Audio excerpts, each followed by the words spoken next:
ダイキングです。本日も動画を見ていただきありがとうございます。今回新型 M1 チップ MacBook Air 1ヶ月使った正直な感想をですね、レビューしていきたいと思います。前半にはね、外観ですね。デザインの部分でね、使ってみてちょっと感じたことですね。プロとのその違いとか含めてお話しできればと思います。後半はですね、主にやっぱ中身というか性能の話ですね。実際じゃあ1ヶ月使ってみて、本当に使い勝手とか、本当に1ヶ月その使ってみてどうだったのかっていうところをですね、正直お話しできればと思います。で、やっぱ使ってみてね、その限界というか、そのデメリット的なところですね。もうここがやっぱなんか限界なのかなっていうところが見えてきたので、そこも包み隠さずね、お話しできればと思います。最後に一応メモリの話ですね。その 8GB、16GB、その選ぶポイント、そのポイントっていうのがね、なんとなく分かったので、どう買うべきかどうか、その選ぶポイントみたいなところをね、最後に解説できればと思います。その購入のね、参考にしていただければと思います。こちらのチャンネルで Apple 製品をはじめとするですね、リーク情報の分かりやすい解説だったり、ガジェットのレビュー動画っていうのを定期的にアップしてますので、僕も含めてね、皆さんと一緒に IT リテラシー高めていければと思っております。チャンネル登録していただいてですね、最新情報をね、どんどん受け取ってください。M1 MacBook Air を使ってた前は、インテル版の MacBook Pro の13インチですね。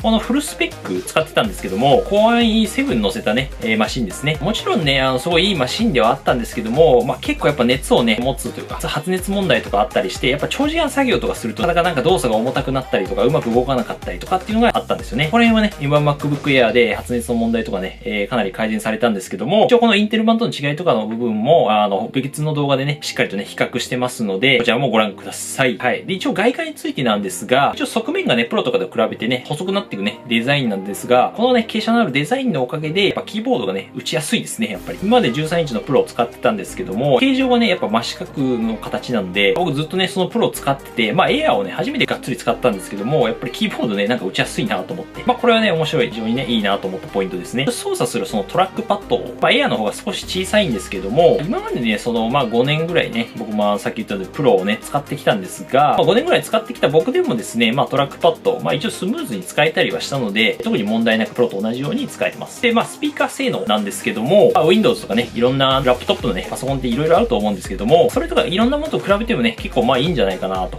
思います。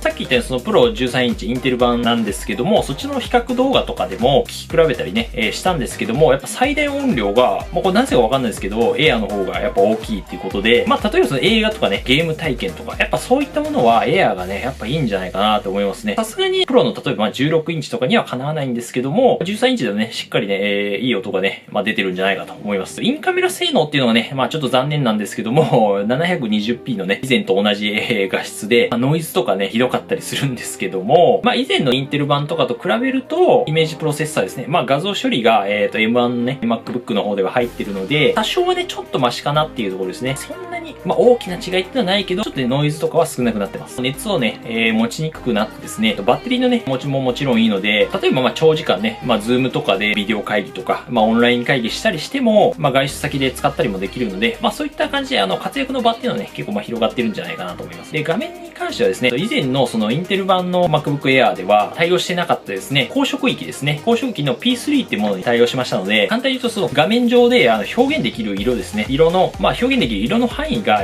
増えたので、より綺麗にね、表現ができるって感じです。例えばその写真の編集で色合いを変えたりとか、動画編集もね、そうなんですけども、プロとのね、差がそこにはあったので、そこがね、今回からなくなったので、結構ね、僕もプロ使ってきたんですけども、特に違和感なくね、Air でもやっぱ画面綺麗なんだなっていうのは思いました。後半ですね、こちらからお待ちかねのですね、性能のね、正直レビューですね。中身に関してなんですけども、使い勝手の部分ですね。1ヶ月使った感想なんですが、まずギークベンチスコア、いろんなところでね、出されてますけども、今回、その一番安い、メモリ 8GB で7コア GPU の MacBook Air、インテルの、例えば Core i9 を乗せたですね、MacBook Pro の、16インチ、だいたいね、30万ぐらいするものよりも、数値的にはね、性能がね、高いもの出てるとか、良かったりとか、あとハイエンドのね、Windows のラップトップ PC とかと比べても結構引きを取らないというか、これはね、これは本当に驚きというか、モンスターってね、言われるっていうね、ゆえんですね。で一応 GPU 性能に関しても、やっぱ今までのね、MacBook とかと比べると、非常にね、高いものになってるんですけども、さすがにね、やっぱりハイエンドの Windows PC とか、16インチの MacBook Pro とかと比べたら、この GPU 性能に関しては、やっぱまだね、少し劣ってるっていう部分はありますけども、やっぱり消費電力とか、完全に本体の薄さとか重さとかの割には、非常にね、いい性能をね、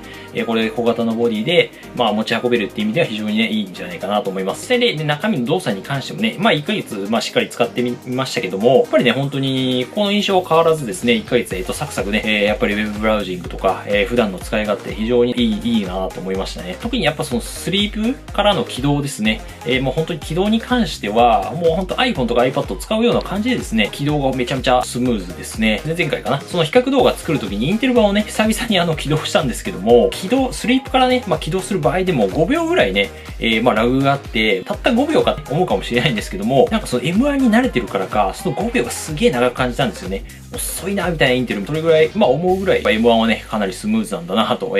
感じました。個人的にね、嬉しいポイントはね、動画の書き出しのスピードですね。ファイナルカットプロをね、YouTube のこの編集でね、使ってるんですけども、8ギガのね、メモリであってもね、やっぱサクサク動くっていう感じですね。そこはね、非常に、今までと印象は一緒なんですけども、ただやっぱちょっと1ヶ月使ってみて、ここはね、大丈夫かなってちょっとデメリット的なね、部分というか、限界的な部分も見えてきたので、ちょっと後半のね、デメリットなので、そこはお話しします。やっぱりその Apple のね、純正アプリということもあって、今まで僕が使ったインテル版のプロ13インチですね、フルスペックと比べてもですね、非常にサクサク動くと。書き出しが例えば重めのね、動画になると差がかなりね、顕著に現れるんですけども、大体 4K の動画だと大体2倍ぐらいのスピード。プロ HD でも前の動画内でもやったんですけども、大体やっぱ 30% ぐらい速いですね。本体がこんだけ薄くて軽いのに、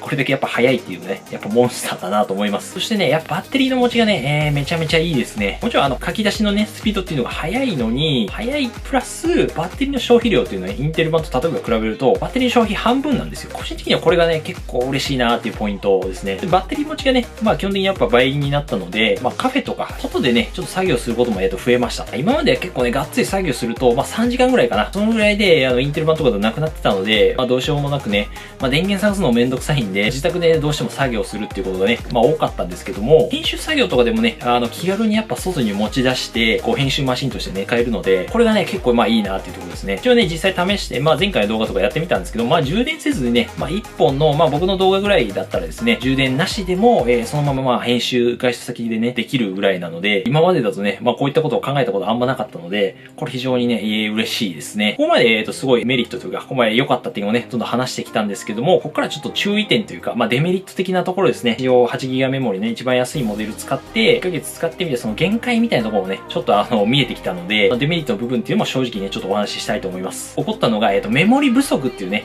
ところです。警告がね、こういうのが出てきまして、ついにこれ出たっていう感じです。僕がそのファイナルカットプロでね、動画編集をしてる時に起こったんですけども、なんだよ、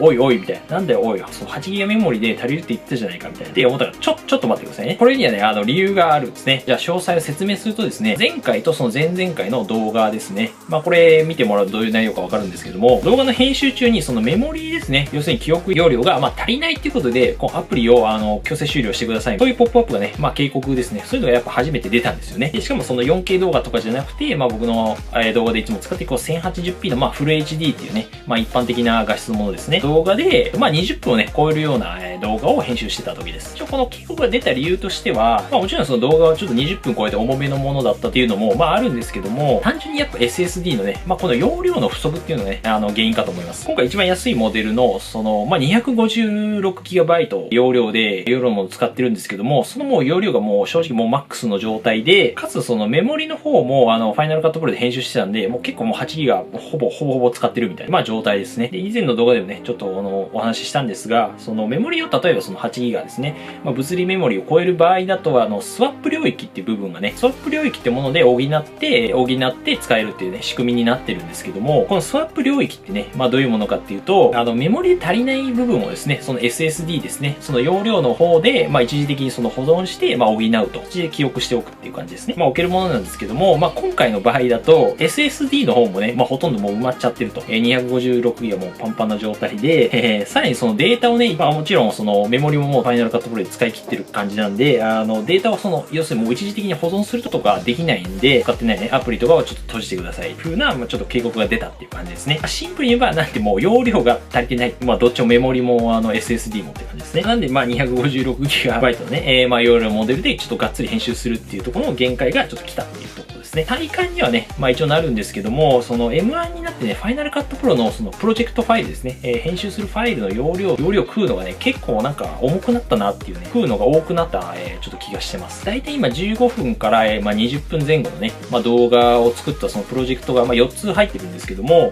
その4つでだいたい123ギガぐらい、120から30ギガぐらい使ってるので、動作をね、やっぱその軽くしてる分ね、後ろで結構レンダリングとか軽くするためになんか処理とか行ってるのかなっていう、これはあくまで推測ですけども、そういう意味でちょっと容量とか以前のものよりは使ってるのかなってね、これはあくまで体感なんですけども、なんでやっぱ動画編集としては、20分ですね、ここら辺超えてくる動画になってくると、フル HD であっても、量産していくと厳しいのかなっていうところはありますね。なんでここら辺はやっぱりメモリをね、16GB とかに、しておくべきかなと思います。なんでその限界点がね、大体やっぱ20分の動画を目安にね、メモリを上げるのか上げないかみたいなところを、決めるのがいいかなと。僕が使ってみた感想そうですね。本当にこれ困ったのがサムネイルですね。YouTube の作ろうと思ったんですけども、メモリ足りなくてもう Photoshop とかね、起動できないんですよね。アプリも何個か消したりとか、無駄なファイルとかもね、消したりしたんですけども、なかなかね、この解決とかにね、時間がかかって、これで結構めんどくさいなと思いました。で、外付けSSD とかにね、外部に容量を流して、ファイルをね、移したりすれば、一応ね、解決はするんですけども、正直面倒じゃないですか。なので一応結論的にはその Final Cut Pro とかであっても、20分前後のね、編集とかですね、あとやっぱ Adobe 管理にですね、プレミアプロとかだともうさらにメモリとか、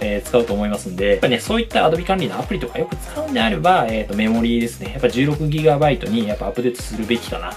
思いました。これは身をもってね、今回感じましたね。実は今現在ですね、メモリのその 16GB で、容量 1TB のモデルを購入して今届いて今使ってるんで、ということでね、ちょっと 8GB 一番安いモデルとかですね、使い勝手とかもレビューしたいと思いますので、チャンネル登録してね、お待ちいただければと思います。今回かなりね、ちょっと意地悪めに使ったので、普通に使う分にはね、全然メモリ 8GB で、大丈夫なんで安心してください。最後ね、じゃあその M1 チップ搭載 Mac 買いなのかっていうところと、メモリね、8GB 16GB、どう選ぶべきかっていうところなんですけども、デメリットを含めてね、お話ししましたけども、90% ね、もうほんと型は、ほんと 8GB でね、全然 8GB メモリで全然いいと思います。例えばそのテキストベースで主に使うですね、学生の方とか会社員の方ですね、ちょっとオフィスで資料作成とか、YouTube 見るとか、ウェブブラウジングとかね、そういったものを、ちょっとしたゲームくらいなら全然ね、大丈夫ですね。その一番安いモデルでもですね、全然いいと思います。逆にじゃあその残りのね、10% の人ですよね。例えば Adobe 関連のメモリを消費するようなアプリですね。そういったものを使ったりですね、がっつり動画編集ですね。やっぱ20分前後ですね、20分超えるようなやっぱ動画編集とかを、よくやるとか、方はですね、やっぱメモリは 16GB にアップグレードしておいて、容量も少なくともやっぱ512からやっぱ 1TB ぐらいは欲しいかなっていうところですね。これはね、本当に、もちろん頭で分かってたんですけどね、今回